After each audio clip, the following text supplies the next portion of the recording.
Very special good evening to all of you. आप सभी लोगों का चंद्रा क्लासेस की यूट्यूब चैनल पे स्वागत है। जैसा कि आप लोगों को पता है कि आज पेपर हुआ है किसका, पेट का। ठीक है, तो हम लोग डिस्कस करने वाले हैं सारे पेपर आपको डिस्कस किए जाएंगे यहाँ पे। हर एक टीचर अपने सब्जेक्ट के लिए आएगा और अपना डिस्कस करके जाएगा। ठीक है, तो उसी को हम लोग फॉलो करते हुए, उसी को आगे बढ़ाते हुए जो मुझे करना है, पता है आप लोगों को, रीजनिंग का सेक्शन में कंप्लीट करने वाला हूं। बहुत ही, मैंने पहले दिन भी बोला था, जिस दिन हम लोग हमारी मैराथन क्लास थी, जिस दिन मैंने आपको क्लासेस दिए थे, उस दिन में मैंने बोला था कि बहुत परेशान होने की जरूरत नहीं है। ठीक है, देखिए अब मेरी बात ध्यान समझिएगा। जिसका पेपर अच्छा गया है या जिसका पेपर खराब गया है, ठीक है, जिसका पेपर अच्छा गया है वो अपने अगले एग्जाम की तैयारी पे लग जाए।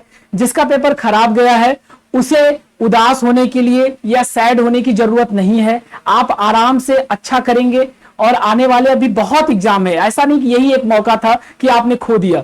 ठीक है, अभी आपको पता है अगर बहुत से ऐसे बच्चे हैं जिनको अभी सीजीएल भी देना होगा, ठीक है, जिनको अभी 10+2 का भी एग्जाम देना होगा, तो आप बिल्कुल परेशान मत होइए। एक मौका गया, दूसरा मौका आएगा। ठीक है, आपको बिल्कुल परेशान होने की जरूरत नहीं है।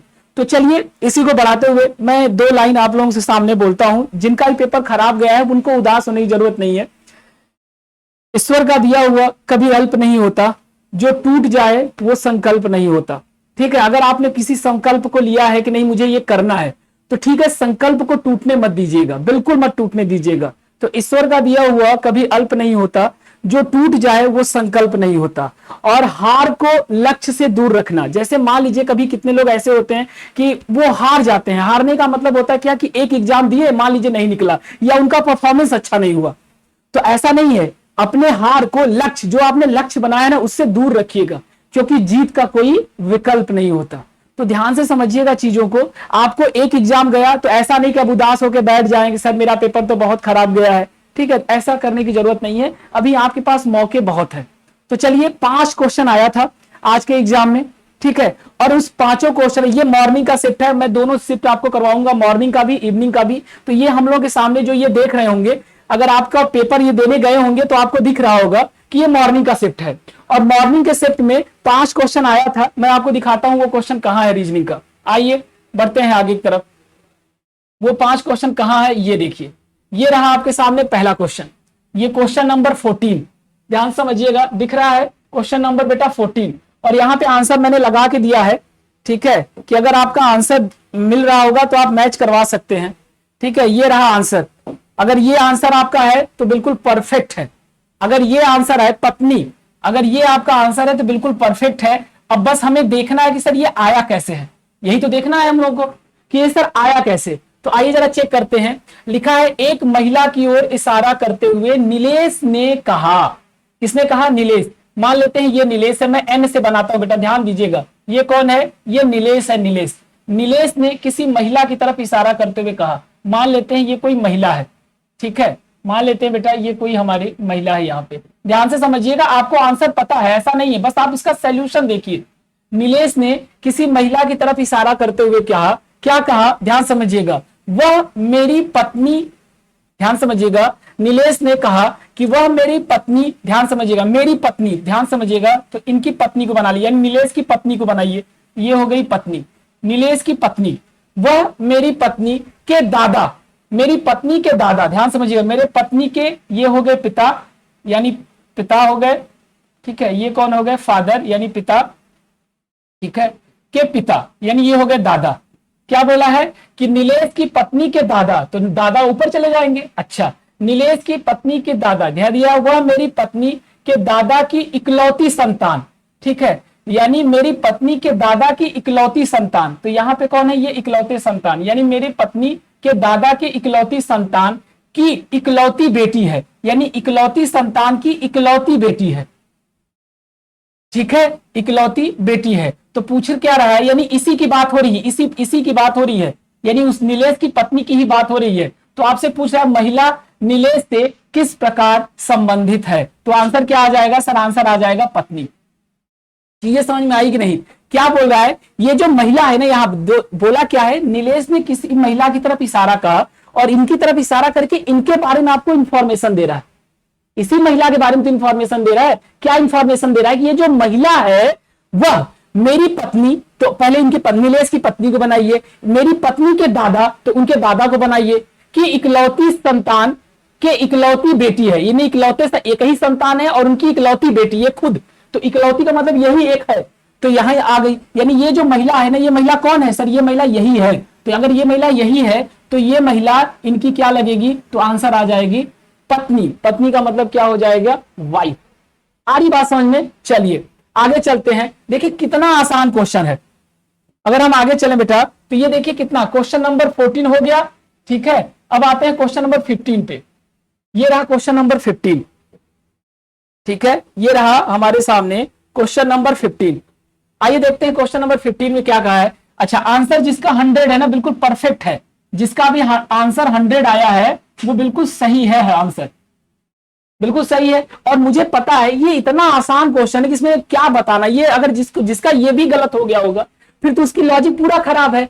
सर यहाँ पे दिख रहा है, कैसे दिख रहा है सर? ये जो पहला है ना, ये क्या है सर? ये 2 का क्यूब है। सर ये क्या है सर? ये 3 का क्यूब है। ये क्या है सर? ये 4 का क्यूब है, ठीक है। ये क्या है सर? ये 5 का क्यूब है। सर ये क्या है सर? ये 6 का क्यूब है। सर ये क्या है सर? ये 7 का क्यूब है, ठीक है। लेकिन ये जो 100 है ना, 100 ये किसी का क्यूब नहीं है, 10 का क्या है? स्क्वायर है। यानी सारे हमारे क्यूब है, यही एक इकलौता क्या है? स्क्वायर है। तो आपसे पूछा यही है कि फाइंड आउट ऑड वन, यानी इसमें से अलग कौन सा है। तो अलग कौन सा हो जाएगा सर? यही तो अलग होगा।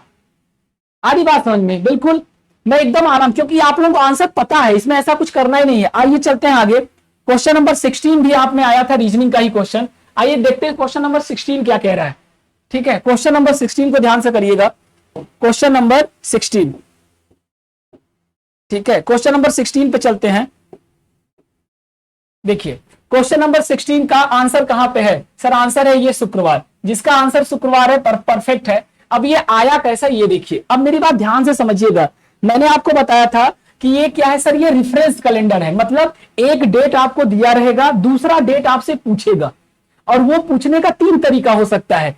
देखिए कभी कभी क्या होता है ना कि केवल हमारा मंथ और ईयर ये क्या होता है? अलग होता है। कभी कभी क्या होता है? मंथ, ईयर, डेट तीनों क्या होता है? अलग होता है। और कभी कभी क्या होता है कि केवल ईयर, केवल वर्ष जो होता है वही अलग होता है।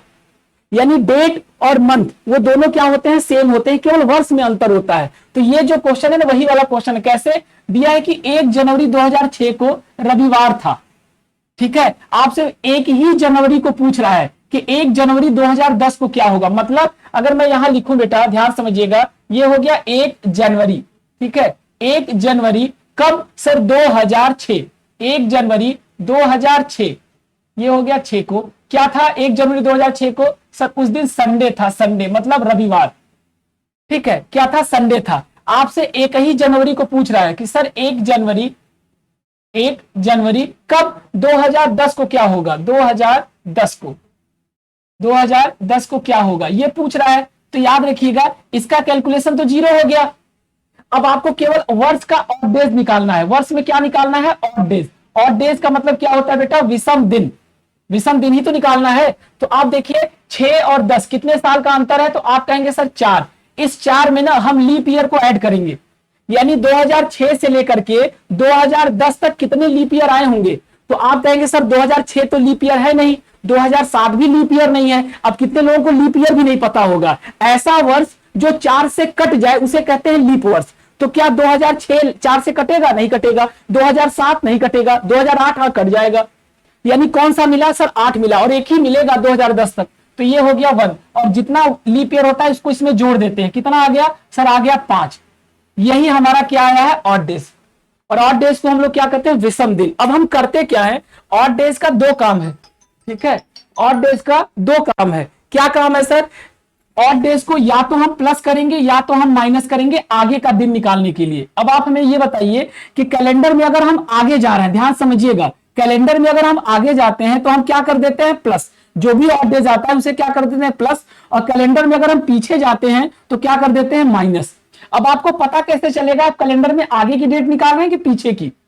कैसे पता चलेगा सर? 1 जनवरी 2006 का हमें पता है, 1 जनवरी 2010 का निकालना है, तो हम कैलेंडर में आगे जा रहे हैं। और जब आप कैलेंडर में आगे जाते हैं ना तो निकाला हुआ ऑड डेज क्या कर देते हैं प्लस, यानी संडे में आप +5 को जोड़ दीजिए, संडे में +5। अब आप कहेंगे सर संडे में 5 जोड़ने में भी दिक्कत होगा, तो संडे में चाहे 5 जोड़िए या संडे में 2 घटा दीजिए, आंसर बराबर आएगा, दोनों की वैल्यू इक्वल है।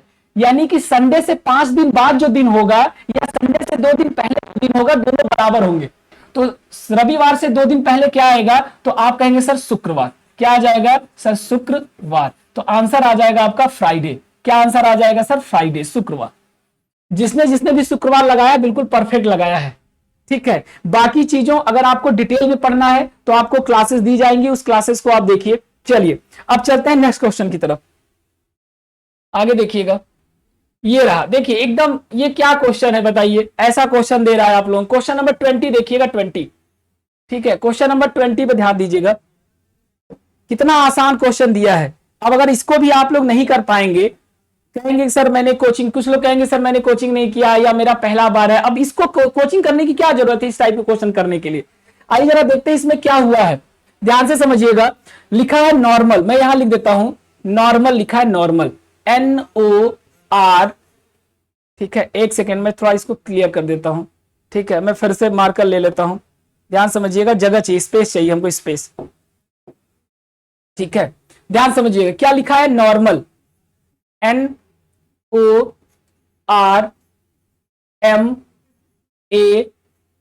ये लिखा है नॉर्मल।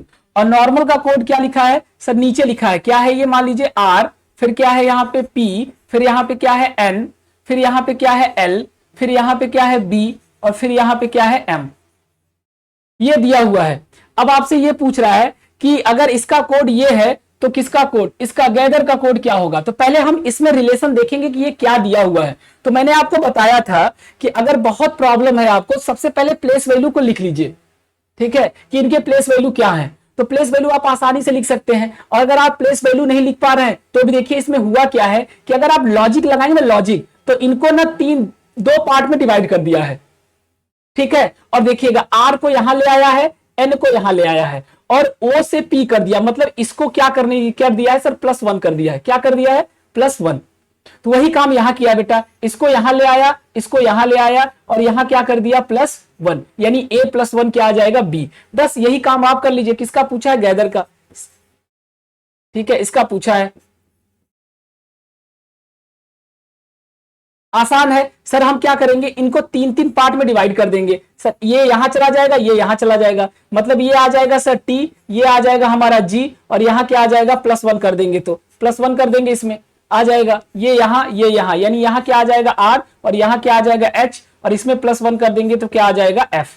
यहां अगर +1 कर देंगे तो क्या आ जाएगा F, यानी जो आंसर होगा वो होगा TBJRFH, यही है। देखिए जिसका भी ऑप्शन नंबर फर्स्ट होगा वो बिल्कुल परफेक्ट है, बिल्कुल परफेक्ट, एकदम निश्चिंत हो जाइए। और मुझे पूरा विश्वास है कि सभी का आंसर आया होगा। आइए आगे चलते हैं, ठीक है। अब बताइए ये क्वेश्चन दिया हुआ है। अच्छा एक चीज बता दूं मैं कि जिन्होंने भी पेट का सिलेबस देखा होगा, सिलेबस, ठीक है, देखिए यही होता है, देता कुछ और है सिलेबस में। सिलेबस में ये दिया था क्या चैप्टर, ध्यान दीजिए, ये कौन सा चैप्टर है सर, ये चैप्टर का नाम है न्याय निगमन। कौन सा चैप्टर है ये, न्याय निगमन, न्याय निगमन, जिसको हम लोग सिलॉक्स कहते हैं, ठीक है। ये चैप्टर जो है ना सिलेबस में तो दिया ही नहीं है, फिर भी इसका क्वेश्चन आ गया। तो बस वही चीज आप ध्यान से रखिए, रीजनिंग का कोई सिलेबस नहीं होता, ये लॉजिक पे होता है, आपको पढ़ना सब पड़ेगा। अब जो बच्चा ये नहीं जानता होगा वो कर ही नहीं पाएगा, लेकिन जो तैयारी किया होगा वो कर लेगा। जो सिलेबस के अकॉर्डिंग पढ़ा होगा वो कभी नहीं कर पाएगा, क्योंकि सिलेबस में ये था ही नहीं, ठीक है। चलिए आइए जरा देखते हैं इस क्वेश्चन को करते कैसे हम लोग, ठीक है। आइए देखते हैं, बहुत ही आसान है, कोई टफ काम नहीं है यहां पे करना। आइए देख लेते हैं, ध्यान समझिएगा। हमें क्या करना है, ये दिया हुआ है बेटा कथन, और इस कथन के आधार पे हमें क्या निकालना है, निष्कर्ष, ठीक है। तो आइए जरा देखते हैं कथन में क्या है। सर कथन दिया है सभी किताबें पेपर हैं, तो देखिए ये हो गया बेटा किताब, ठीक है, ये क्या हो गया, किताब। अब बोल रहा है सभी किताब क्या हो गया, तो ये सभी किताब किसके अंदर चला जाएगा सर, चला जाएगा पेपर के अंदर, पेपर, सभी किताब क्या है, पेपर है। फिर दिया कुछ पेपर जर्नल है, तो पेपर और जर्नल के बीच में क्या रिलेशन होगा, कुछ का, जर्नल, जर्नल है, ठीक है। फिर क्या दिया, कुछ जर्नल कैलेंडर है, तो कुछ जर्नल ये हो गया, और यहां क्या हो जाएगा, कैलेंडर, ठीक है, ये दिया हुआ है। ऐसे देखिए सभी किताबें क्या है पेपर, कुछ पेपर क्या है जर्नल, कुछ जर्नल क्या है कैलेंडर, ये दिया हुआ है। अब आते हैं देखते हैं, देखिए यहां पे ना देखिए ये एक एलिमेंट, ये दूसरा एलिमेंट, ये तीसरा एलिमेंट, ये चौथा एलिमेंट। ठीक है, मैं इसको पूरा लिख दूं कैलेंडर, नहीं तो आप लोग सोचेंगे सर ये क्या लिख दिया है, कैलेंडर है कैलेंडर। ठीक है, अब यहां पे हमें क्या करना है ना, ये 4 एलिमेंट तो है लेकिन निष्कर्ष जो हमसे पूछा है किसी 2 के बारे में पूछेगा, और जिसके जिसके बारे में पूछा है उसको देखिए आप, बोल रहा है कुछ जनरल किताबें हैं। तो देखिए जनरल कहां पे है सर, यहां, किताब कहां पे, यहां। क्या जनरल और किताबें के बीच में कुछ रिलेशन है क्या, नहीं, तो पहला वाला क्या हो जाएगा गलत। क्या इस स्टेटमेंट से, इस कथन से यह निष्कर्ष निकाला जा सकता है, बिल्कुल नहीं निकाला जा सकता। ठीक है, हम कंफर्म रूप से बिल्कुल नहीं कह सकते। अगर संभावना होता, बेटे 2 टाइप से पूछता है, अगर संभावना पूछा होता, संभावना, अगर संभावना पूछा होता तो यहां पे क्या हो जाता, सही हो जाता। अब ये वो बात समझ पाएगा जो क्लास किया होगा। आइए क्या लिखा है, कुछ कैलेंडर पेपर है, बेटा कैलेंडर यहां है, पेपर यहां, इनके बीच में कोई रिलेशन नहीं, तो दूसरा वाला भी गलत।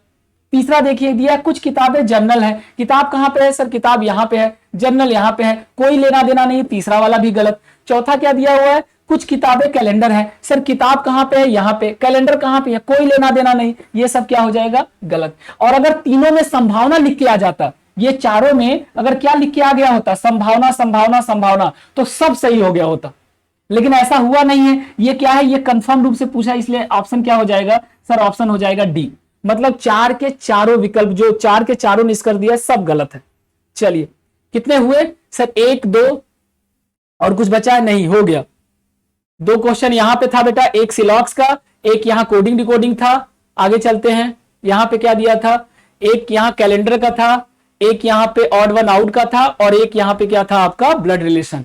टोटल 5 क्वेश्चन आए थे, और मुझे पूरा का पूरा विश्वास है कि 5 का 5 आपका बिल्कुल सही हुआ होगा।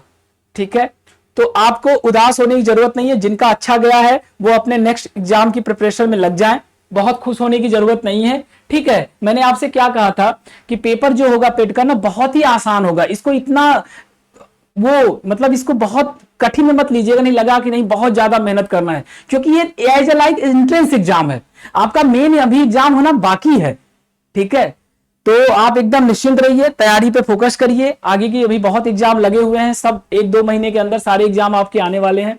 तो मेरी बस यही आपसे निवेदन है कि आप एग्जाम पे फोकस करिए, फालतू चीजों को इग्नोर करिए और लग जाइए प्रिपरेशन पे। ठीक है, ये तो था पहले शिफ्ट का, शाम के शिफ्ट का भी मैं बहुत जल्दी अपडेट कर देता हूं। ठीक है, थैंक यू सो मच।